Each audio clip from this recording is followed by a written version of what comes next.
terhormat Ibu Kepala Sekolah SDN 3 Pemenang Barat, dan yang saya hormati pula Ibu Bapak Guru beserta staf SDN 3 Pemenang Barat.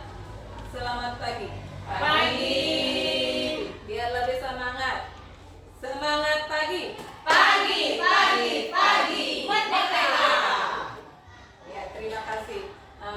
Pertama-tama saya ucapkan terima kasih kepada Ibu Bapak Guru yang telah hadir dalam kegiatan penyebaran pemahaman diseminasi budaya positif tentang modul 1.4, di mana saya sendiri atau Netri Handayani sebagai calon guru penggerak menyelesaikan tugas untuk pengimbasan dari budaya positif tersebut. Sebelumnya, biar diberi kelancaran kegiatan pada pagi hari ini, saya akan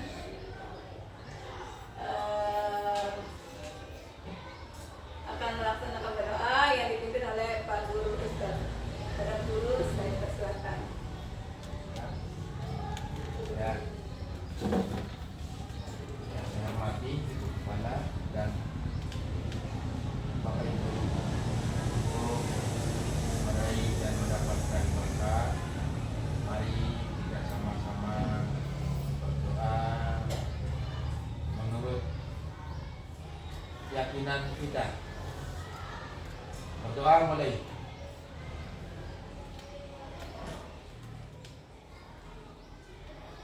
Selesai. Ya, saya akan terima kasih kepada Pak Ustaz Asgar yang sudah memiliki doa. Semoga kita semua dalam kegiatan ini kita diberi kelancaran. Baik, sebelumnya menuju ke materi, saya ingin Ibu Bapak Guru membuat kesepakatan di dalam kelas ini. Tentunya apa yang kita inginkan di dalam kelas ini sesuai keyakinan kita. Yang akan bagikan post-it-nya, bisa bantu Bu. Terima kasih. Saya bantu Bu. Satu orang satu nih. Ya. Bapak tabungan.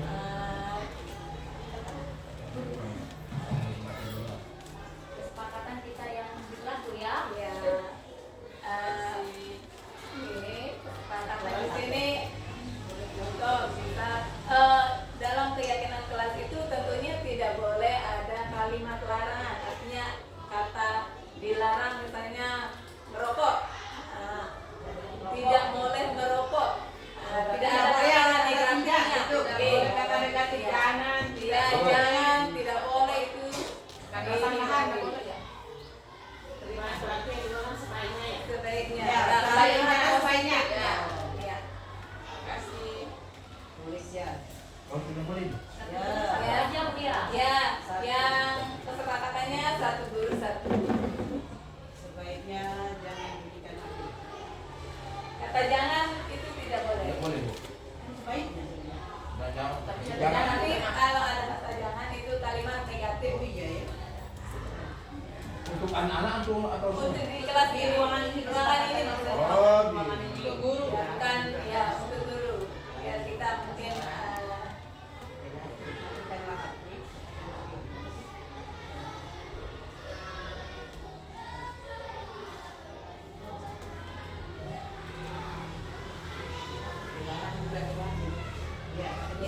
dilarang tidak boleh karena negatif.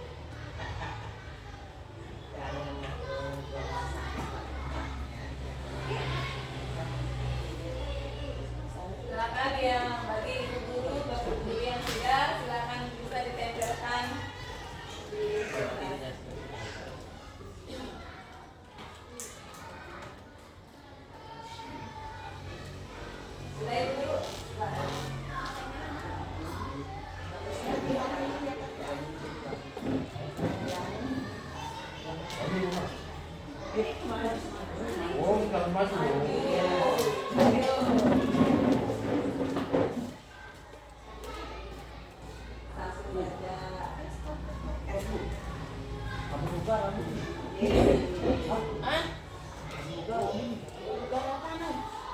Bebas buang sampah itu. Nggak apa-apa. Nggak apa-apa sama. Dari data sama. Kadang-kadang pendapat itu sama. Apa nambahan itu sih buat? Iya, ada yang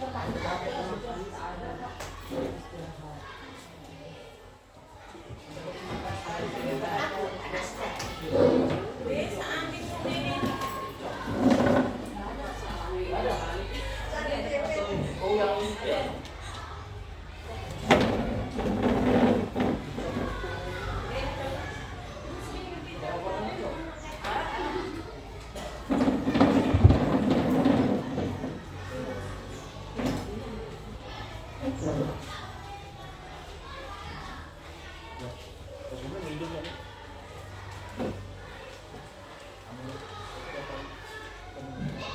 ini kurang sih.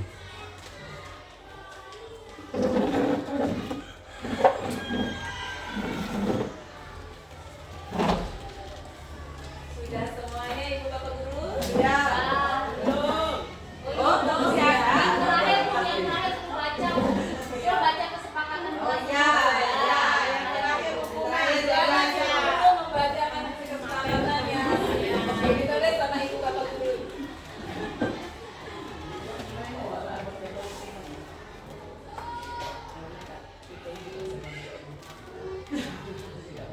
Yang pertama Bu, baik terima kasih Bapak Ibu Guru, saya sudah ditunjuk diberikan waktu ke depan sama Ibu instruktur. Woi, tepuk tangan dulu dong. Jadi saya terpilih sendiri ya, dan saya istimewa. Mantap. Ya, jadi saya membacakan kesepakatan kelas kita pada pagi hari ini ya. Yang pertama, jaga kebersihan kelas. Setuju. Yang kedua, angkat tangan jika ingin memberi pendapat atau bertanya. Angkat tangan, jangan angkat kaki ya. Ya. Kemudian sebaiknya buang sampah di tempat sampah. Setuju. Mantap. Nah, acungkan tangan sebelum bertanya. Sama ini ya, sama ini. Kemudian sebaiknya makanlah di luar kelas. Aduh, banyak yang belum sarapan ini, mohon maaf. Kemudian sebaiknya kalau mau merokok, nah silakan di luar ruangan. Ruangan sekolah. Setuju? Sebaiknya jangan merokok dah ya. Ya. Kemudian sebaiknya datang tepat waktu. Ya, betul. Kemudian sebaiknya makan ketika waktu istirahat. Ya. Jangan kita istirahat ya. Ketika rapat berlangsung, sebaiknya HP dimatikan atau dinonaktifkan. Setuju. Setuju. Jangan ada shopping-shopping ya. Izin permisi jika ingin buang air kecil ya. Kemudian menghargai pendapat teman. Hanya itu Ibu, terima kasih. Terima kasih Bu Maida sudah membacakan tentang kesepakatan yang Ibu Bapak Guru buat. Nah, mari dari kesepakatan ini ya, jaga kebersihan, angkat tangan jika memberi pendapat, sebaiknya buanglah sampah di tempat sampah, terus makan di luar kelas. Kalau mau merokok silakan di luar. Nah, ini adalah kesepakatan kita yang ada di ruangan ini yang tentunya kita yakini dan kita terapkan di saat kegiatan ini dan seterusnya. Siap. Siap. Mari kita sama-sama belajar.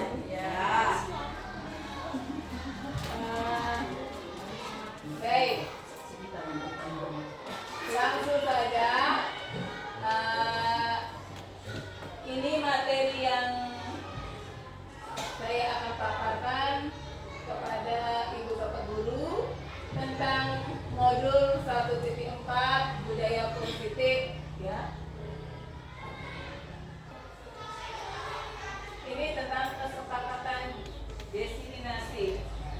Kegiatan ini melibatkan proses belajar, memahami nilai-nilai Pancasila secara mendalam melalui pembelajaran yang interaktif dan reflektif. Pembelajaran dapat mengetahui pentingnya nilai-nilai tersebut.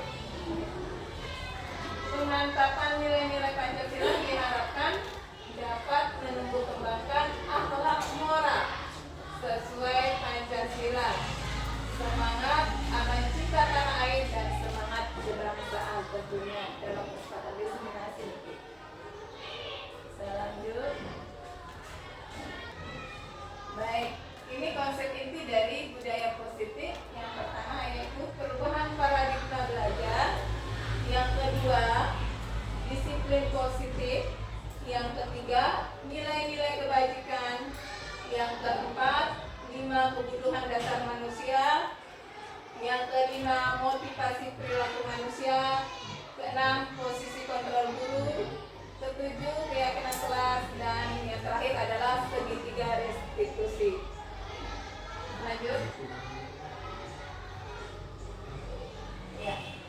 Ini pembelajaran dengan paradigma baru, di mana perubahan paradigma merupakan pembelajaran yang dirancang secara diferensiasi. Nah, tentunya saya mau tanya sama Bapak Ibu, di dalam melakukan pembelajaran, haruskah kita berpusat pada guru atau berpusat pada murid? Murid.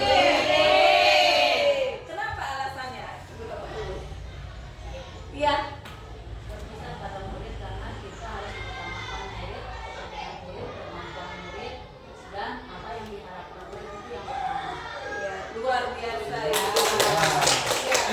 Jadi filosofi pendidikan yang dijelaskan oleh Ki Hajar Dewantara, pendidikan itu harus berpusat pada murid sesuai dengan minat dan bakatnya dan kodrat alam dan kodrat nyaman. Artinya anak-anak tersebut punya bakat tersendiri, bakatnya berbeda-beda, ya, bakatnya berbeda-beda, dan kodrat anak itu adalah bermain.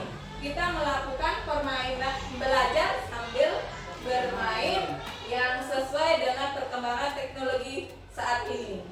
Nah, mengutamakan murid sesuai minat dan bakat berdasarkan kodrat alam dan kodrat zaman, sehingga dapat belajar sesuai dengan kebutuhan berdasarkan tahap perkembangan murid, agar terciptanya murid yang berakhlak mulia sesuai dengan profil pelajar Pancasila. Ya, tentunya saya mau tanya sama Ibu Bapak Guru, ada berapa elemen profil pelajar Pancasila? 6. Ada 6. Oh, ya, tentunya Guru ingat, ya, masih ingat. Nah, profil pelajar Pancasila, ada kan lagu-lagunya biar kita lebih semangat lagi. Kita menyanyikan lagu profil pelajar Pancasila. Berdiri Bu ya. Iya, silakan berdiri. Ya. Saya menyatakan, ya. Profil pelajar Pancasila beriman dan bertakwa.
ya.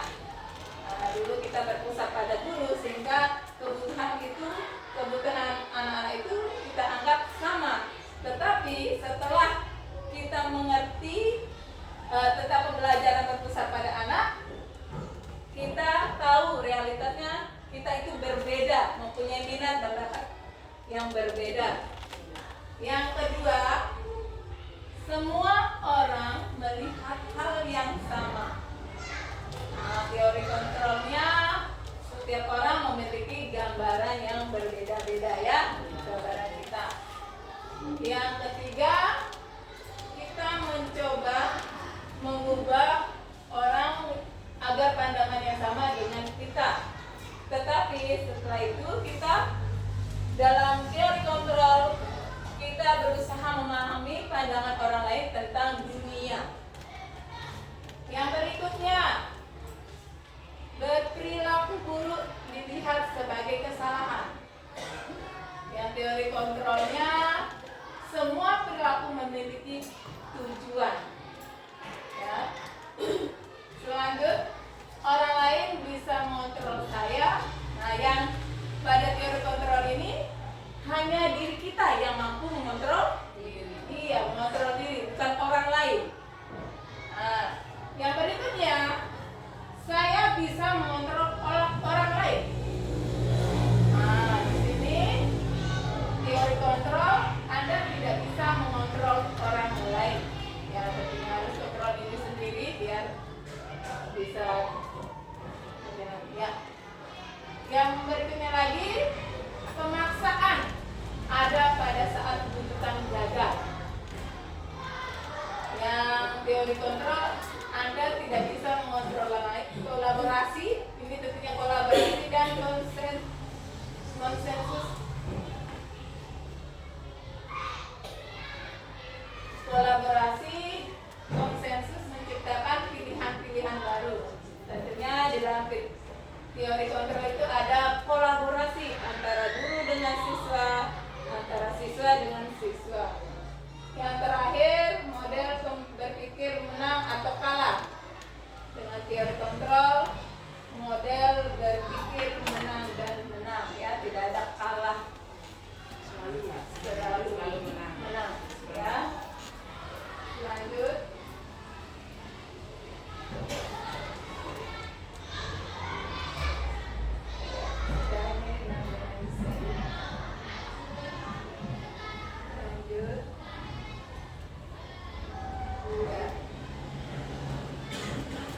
Disiplin positif. Nah, tentu guru, Bapak Ibu guru sudah mendengar disiplin positif. Apa sih disiplin positif itu? Ada yang menjawab? Ya, Patuh dan hormat terhadap aturan. iya. Terus ada yang lain, Bapak Ibu guru? Ada yang lain? Coba saya, Iya, guru. mungkin bisa seperti yang kita lakukan tadi, kesepakatan kelas. Iya, Nah, betul. Iya.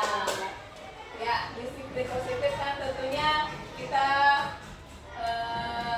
mencontohi anak-anak dalam kegiatan, misalnya datang tepat waktu. Nah, di sini disiplin positif itu dimaknai sikap patuh terhadap aturan atau kesepakatan kelas yang dilandasi dari kesadaran diri sendiri, bukan karena hukuman atau hadiah. Dengan kata lain, disiplin itu juga mempelajari bagaimana cara kita mengontrol diri dan bagaimana menguasai diri untuk memilih tindakan yang maju pada nilai-nilai yang kita hargai. Dengan adanya budaya positif di sekolah yang dituntun oleh guru, ya, yang kita sebagai guru harus menuntun memberikan contoh teladan yang baik kepada peserta didik agar anak-anak meniru kebiasaan yang baik dan menerapkannya tanpa paksaan, tanpa hukuman, tanpa hadiah. Dia melakukannya dengan kesadaran dirinya. Iya, dia tidak menuntut hadiah, dia langsung menerapkannya tanpa hukuman atau hadiah tersebut, sehingga murid akan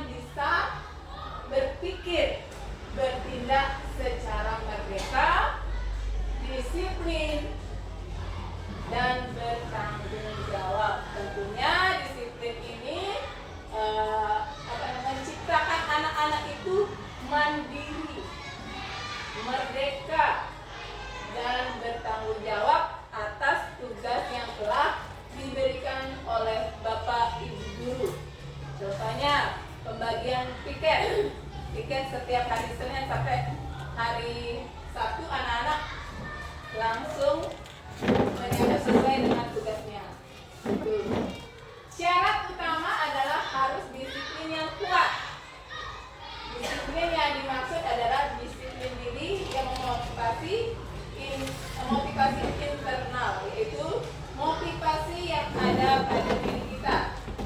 Jika tidak memiliki motivasi internal, maka kita memerlukan pihak lain untuk mendisiplinkan kita atau motivasi eksternal. Ya. Apa itu motivasi eksternal? Motivasi yang diberikan oleh orang lain. Iya. Melalui apa? Melalui hukuman atau melalui nasihat atau juga hadiah ya.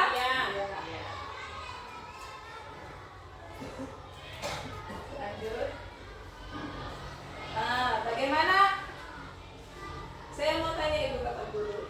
Saya sudah pernah kalau motivasi ekstrinsik ini biasanya saya melakukan hukuman. Tetapi setelah saya mempelajari modul ini, kita tidak boleh menghukum.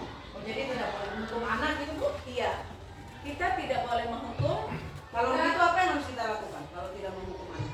Dengan cara memberikan nasihat, dengan cara menanyakan anak-anak tersebut apa sih penyebabnya. Nah, mungkin ada siswa yang terlambat. Apa sih penyebabnya? Kita tanya melalui pertemuan. Tanya, Kita melakukan pendekatan kepada mereka. iya, dengan menanyakan kenapa misalnya Dani terlambat. Oh, mungkin ada alasan tertentu, ya. Yang kemudian hukum ya. iya, saya sendiri baru belajar dari penghukum ke yang manajer yang sesuai dengan apa alasan anak-anak. Jangan langsung menghukum kita ya kan. Anak-anak itu akan tersakiti, bahkan tersakiti hati maupun perasaan anak-anak. Ya, di sini ada lanjut dari disiplin positif itu tentunya berkaitan dengan nilai-nilai kebajikan. Nilai-nilai kebajikan adalah sifat-sifat positif yang merupakan tujuan mulia yang ingin dicapai setiap individu. Seperti yang telah dikemukakan oleh Dr. William Glasser pada teori kontrol menyatakan bahwa setiap perbuatan memiliki suatu tujuan. Dan selanjutnya Dennis Dawson mengemukakan bahwa dengan mengaitkan nilai-nilai kebajikan yang diyakini seseorang, maka motivasi intrinsik akan terbangun, sehingga menggerakkan motivasi dari dalam untuk mendapatkan tujuan mulia yang ingin kita capai. Ya, tentunya dalam nilai-nilai kebajikan ini ya pasti akan terbentuk karakter murid yang positif.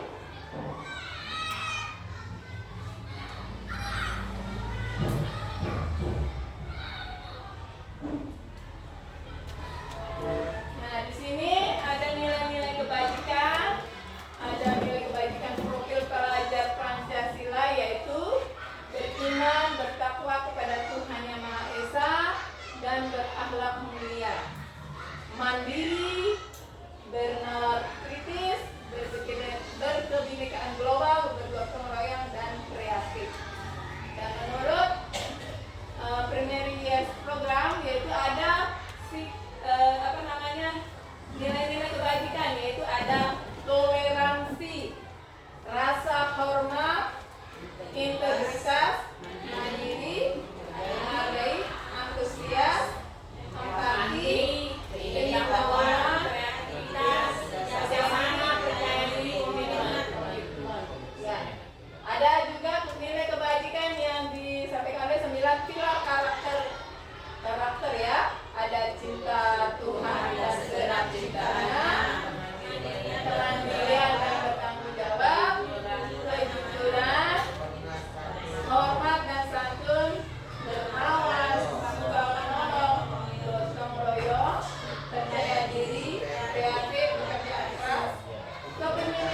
kebutuhannya sendiri.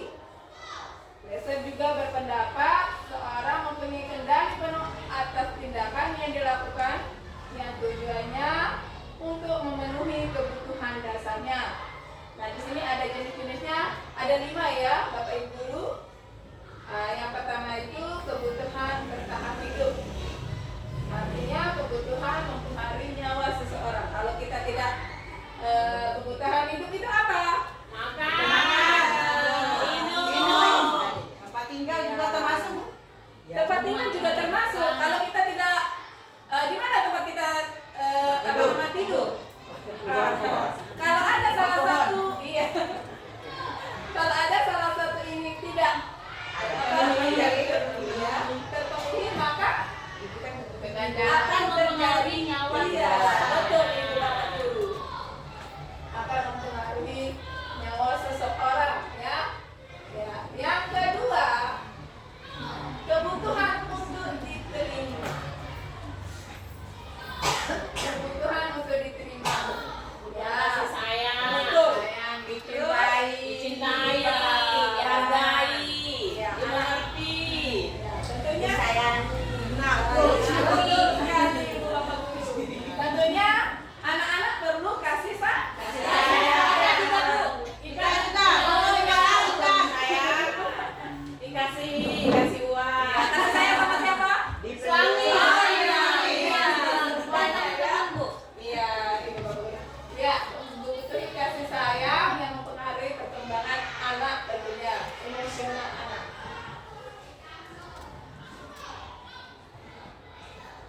Yang ketiga, kebutuhan akan pengakuan. Artinya berhubungan dengan harga diri ya. Kita untuk mencapai sesuatu keinginan itu perlu adanya pengakuan dari teman, Suami, Bu. iya. Kalau Ibu Bapak Guru kan suami. Iya. Istri, Saya sendiri. istri Oh, saudara. berarti kalau anak-anak dari gurunya ya? Iya. Kalau anak-anak dari gurunya, dari Contohnya teman. apa itu, Bu? Oh, hebat, kamu hebat. Iya. Anak-anak Anak hebat. yang baik, anak Iya. yang Anak-anak yang luar biasa. Iya. Ya. Iya. Itu ya tentang kebutuhan akan pengakuan. Nah, kemudian kita memberi support. Ya, Semangat, Bu. Ya, Kita kalau semangat. lagi semangat, lemas, Bu. Iya, Ibu. Lanjut, kebutuhan akan kebebasan. Nah, ini yang penting, Bu. Iya. Kebutuhan akan kebebasan. Kebebasannya apa? Bebas berpendapat, bebas Betul. mendapatkan kasih sayang. Iya. Bebas memilih pilihan. Yeay. Bebas memakai baju. Oh ya, betul sekali. Tetapi dalam pembelajaran, bagaimana bebasnya? Bebas berpendapat. Contoh di dalam pembelajaran untuk anak-anak. Bebas memilih Bebas pelajaran. Bebas memilih gaya belajar. Metode belajar. Iya, yang harus kita gunakan, bebas itu yang harus kita gunakan adalah pembelajaran yang bervariasi.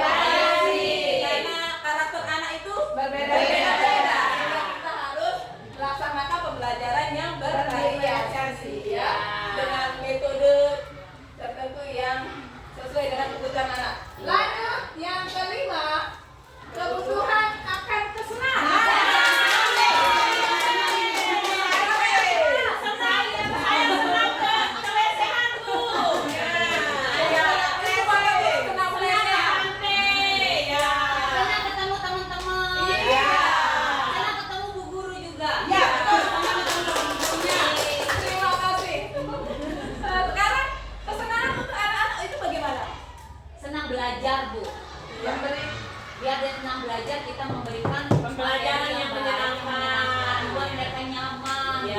Ya, betul sekali Ibu Bapak Guru ya. Dengan kita memberikan pembelajaran yang bervariasi dan metodenya yang beragam. Menyenangkan. Nah, anak-anak itu pasti akan tertarik. Ya. Ya, semakin dia semangat.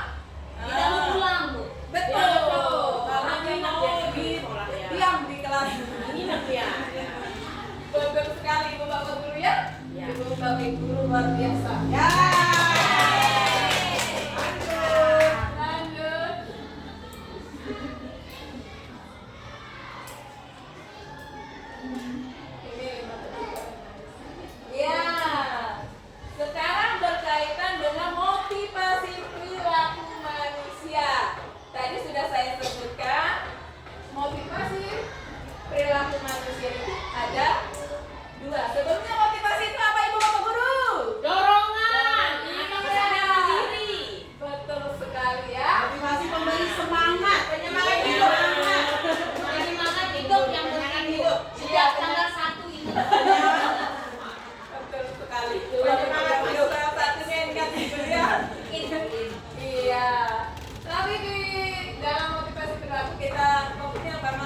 ya. Ini dorongan yang datang dari manusia atas dengan kesadaran atau ketidaksadaran untuk melakukan sesuatu yang berkaitan dengan tujuan tertentu. Di sini ada dua, sudah saya jelaskan tadi, yaitu motivasi intrinsik dan ekstrinsik. Intrinsik itu berasal dari mana? Ibu? Dari dalam Contohnya diri kita sendiri. betul. Kesadaran diri. Betul, kesadaran diri itu motivasi intrinsik. Yang kedua, motivasi ekstrinsik. Itu berasal dari mana? Dari luar. Kita berasa di perut. Contohnya seperti Contohnya apa? kita diberikan sama kepala sekolah. Siapa yang setiap hari datang cepat dikasih hadiah. Ada yang terlambat mendapat dorongan. Iya, Dia kaos kaki satu pasang. Ya, apakah motivasi ekstrinsik ini harus kita lakukan selamanya? Tidak. Iya, betul. Tapi butuh juga. Iya, mungkin di motivasi ekstrinsik ini dalam jangka waktu yang tidak lama, jangka waktu pendek, tapi pada murid dilakukan di kelas-kelas rendah menggunakan kelas motivasi ekstrinsik. Kalau siswa kelas 5 gimana? Ya, tapi dalam jangka waktu yang pendek, bukan dalam jangka waktu yang panjang. Karena kalau kita membiasakan anak itu memberikan hadiah atau hukuman, maka anak-anak itu akan tergantungan. Iya. Dia berbuat Iya. tidak merdeka jadinya ya. Betul. Nanti kalau tidak ada hadiah, ih, saya malas mengejar hadiah. Dan bagus Datang dokumen. ke sekolah. Itu makanya kita harus memilah motivasi ekstrinsik ini dalam jangka waktu yang pendek, bukan dalam jangka waktu yang panjang ya. Sesuai kesadaran anak-anak itu. Ya, betul.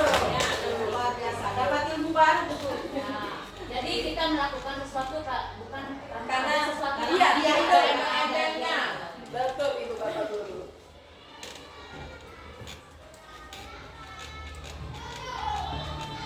Ya, nah di sini ada perbedaan hukuman, konsekuensi, dan restitusi. Ya, hukuman itu tidak terencana.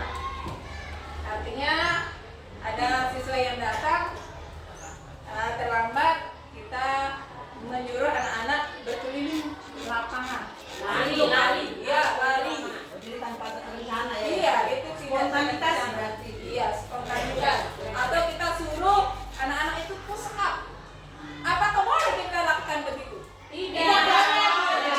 Tapi dulu ya, kalau sebelum saya belum melakukan pelatihan guru penggerak, saya sebagai penghukum kadang-kadang. Nah, setelah kita belajar melalui pelatihan guru penggerak ini, saya mulai membenahi diri saya untuk tidak menghukum, mengurangi. Nah, ya, Ibu Bapak Guru juga harus ya, Saya jadi menyadari Bu. Iya, mari Ya, kita terima sama-sama kasih ya Bu. Bu ya. Akhirnya kita tahu. Iya, mari kita sama-sama belajar. Saya juga belajar, kita sama-sama. Ya, yang bersifat satu arah.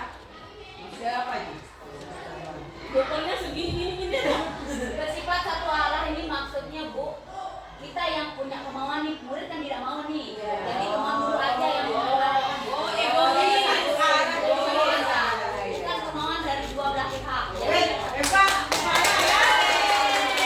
Terima kasih atas penjelasannya. Kemudian berupa hukuman fisik dan psikis. Nah, itu tidak boleh.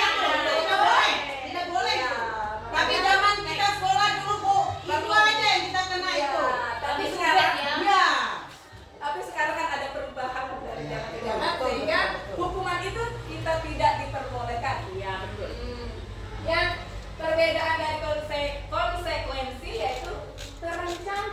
terencana dan disepakati sesuai peraturan. Nah, Oh, pokoknya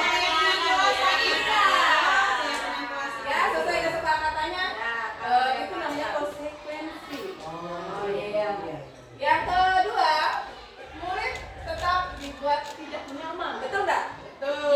Ya, benar. Tadi mau sarapan kan nggak boleh dalam ruangan tadi. Betul. Mungkin murid juga kan seperti itu. Sama dengan kita yang manusia, tentunya dari konsekuensi ini murid tetap dibuat tidak nyaman, ya.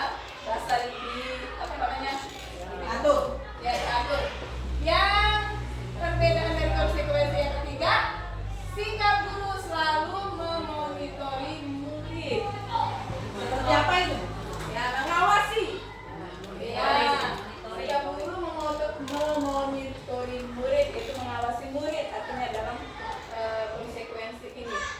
Nah, berlanjut dari konsekuensi, perbedaannya ada restitusi. Restitusi ini yaitu langkah pembelajaran yang menciptakan kondisi murid untuk memperbaiki dari kesalahan yang sudah saya terangkan tadi. Anak-anak terlambat datang ke sekolah, kita beri dulu anak-anak tersebut duduk. Setelah itu kita secara pribadi menanyakan apa sih penyebab dari dia terlambat. Setelah menanyakan, tentunya kita mengarah pada keyakinan. Apa keyakinan kelas kita? Ya, adalah kelas ya, tentunya. Setelah itu baru kita langsung anak-anak itu tanya, bagaimana cara kita agar kalian itu tidak terlambat. Misalnya dia yang menyampaikan, bukan kita. Dia langsung mengatasi masalahnya sendiri. Itu terjadi pada restitusi.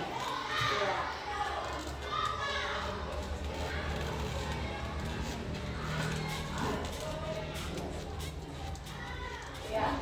Nah, ini dia posisi kontrol. Yang mana kira-kira ibu guru masih terapkan 5 posisi kontrol ini? Ada, ya. Posisi saya ada di mana? Siapa yang mau angkat tangan, ibu bapak guru? saya Bu. Ya, silakan. Saya ada di posisi manajer. Iya, kenapa guru sebagai posisi manajer? Posisi manajer ini kita tidak memberikan hukuman tapi menyadarkan diri itu akan kesalahan, tapi dia sendiri yang mengungkapkan dan apapun apa untuk menyelesaikan dia juga yang menyelesaikan apa yang jadi kendalanya dan apa yang jadi pencapaian dia sendiri. Iya, betul sekali ibu. Ya. Saya pun ada pernah di posisi teman. Posisi teman, ya. Ya. Ada saat waktu itu siswa saya dia tidak menggunakan seragamnya. Iya. Nah, semua teman menggunakan seragam batik di hari itu, dia menggunakan seragam pramuka. Jadi saya mencoba melakukan posisi seperti itu. Sebagai temannya, saya tanya dia, kemudian saya tanya dia. Nah, ternyata alasannya masuk akal. Iya. Ada yang lain ibu bapak guru? Saya Bu, Ya. saya kadang-kadang berdua Bu. Iya, membuat merasa bersalah. Contohnya apa ibu guru? Saya sering mengatakan sesuatu yang membuat anak itu jadi terpojok. Ya. Iya, betul. Itu juga Iya. pernah terjadi sama kita. Ya, Iya. namanya spontanitas Iya, ya. saya juga pernah melakukan kadang-kadang menjewer anak-anak. Hukum tumbuh Iya, itu. Iya, makanya dari ini dan dari kegiatan ini saya bisa menahan diri. belajar sama-sama. kita sama-sama Iya. mengenal. Dan kita harus menerapkan 5 posisi kontrol itu pada posisi manajer, ya.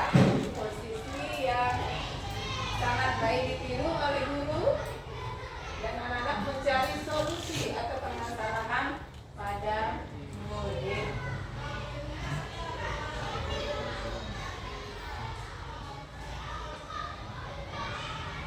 Baik.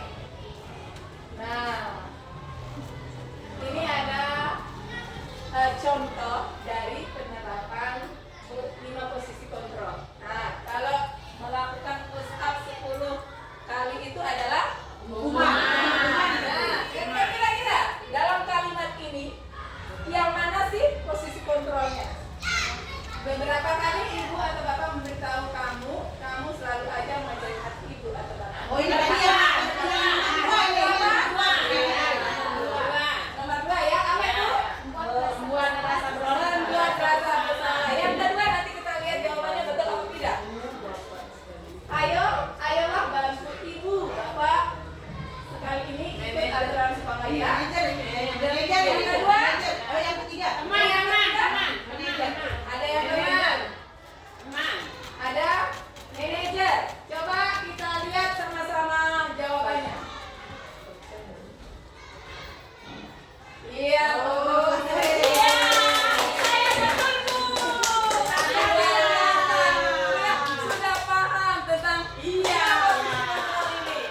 mengumpulkan informasi ya kalau nggak salah. Ya, memantau.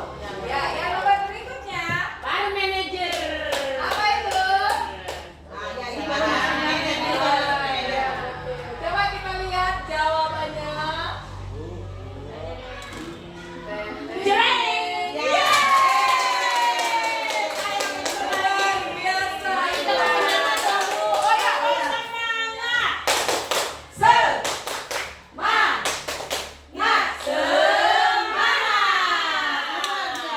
Luar biasa sekali Bapak Ibu. Kita dulu ya.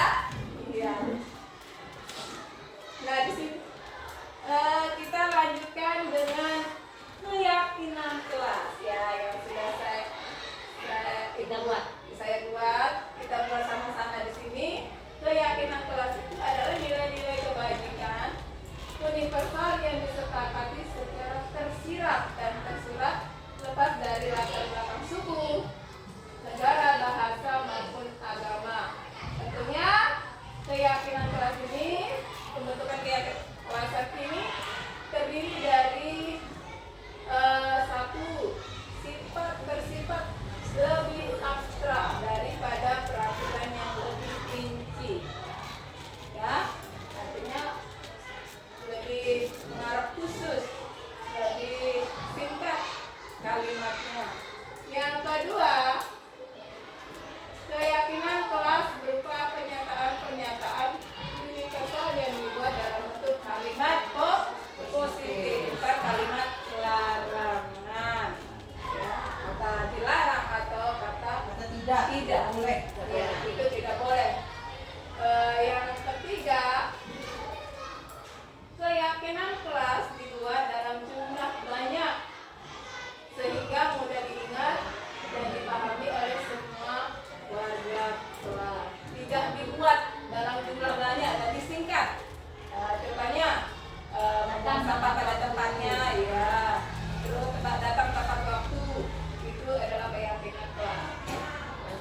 Kamu patut bangga karena telah melindungi sesuatu yang paling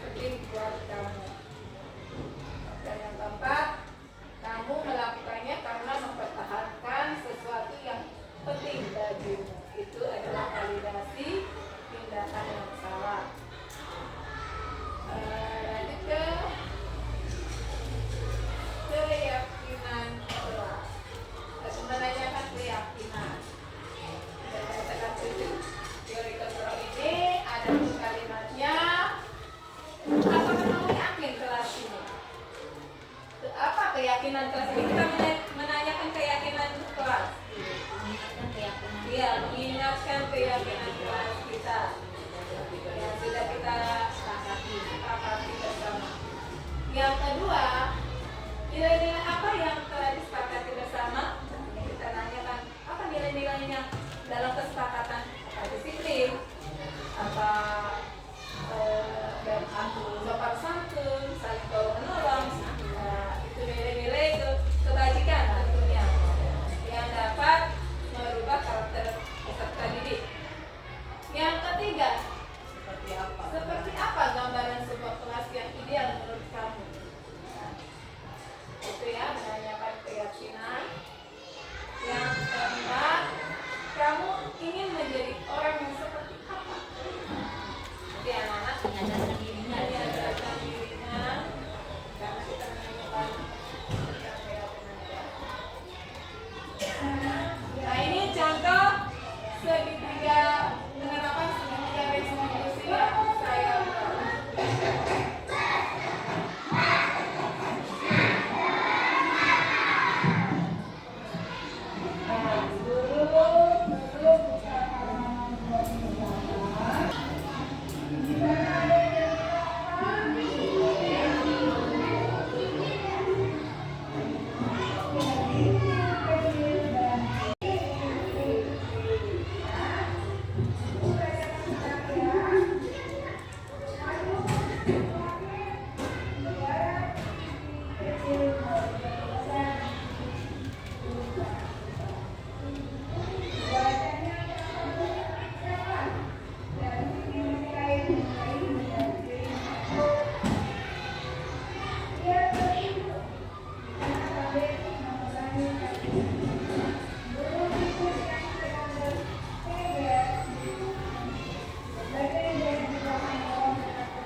dan bertanggung Jawab.